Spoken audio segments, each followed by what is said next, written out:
What are your personal concerns for the fashion industry? I guess what I'm most afraid of is the rapid speed of online retailers like Shein. It's scary how fast they're growing. The Clothing Club is a clothing exchange organization based in Aarhus, which focuses on fashion sustainability. So the club started with just knowing the power of clothing and the magic of fashion, but also feeling conflicted about the clothing industry and how much polluting it is. To find a way to still have new items all the time, but also experimenting with clothes, but without contributing to the industry. The Clothing Club is completely volunteer-based. We are a non-profit association. Miranda is one of the 15 volunteers who are passionate about creating positive change within the fashion landscape. I myself, I'm quite new, I would say. I've been here for about half a year, but I've been following it since the beginning. I've been to the opening back in 2018 and then just kind of followed on Instagram.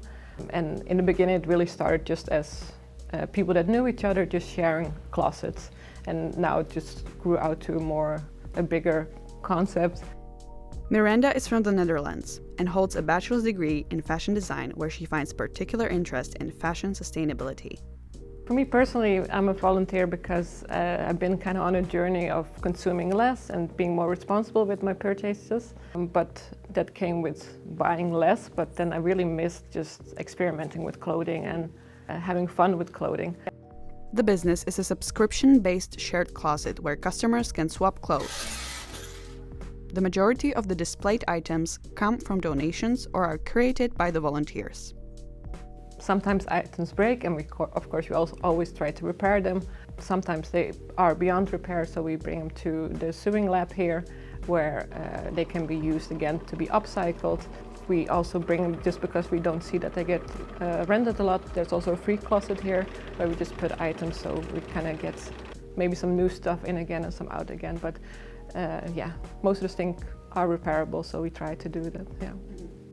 Miranda and her team wish to continue their efforts of introducing alternative ways of consumption that deters people from fast fashion chains. My biggest concern is like online retailers as Shein, that they grow so fast and their items are so cheap. There's almost no competition going from any other brand. Learning things about that kind of makes you feel powerless. So it's a bit like, what can I do? And I think having this small community where you feel like you're making some type of change, even if it's just local, I think that gives me a lot of energy and some hope.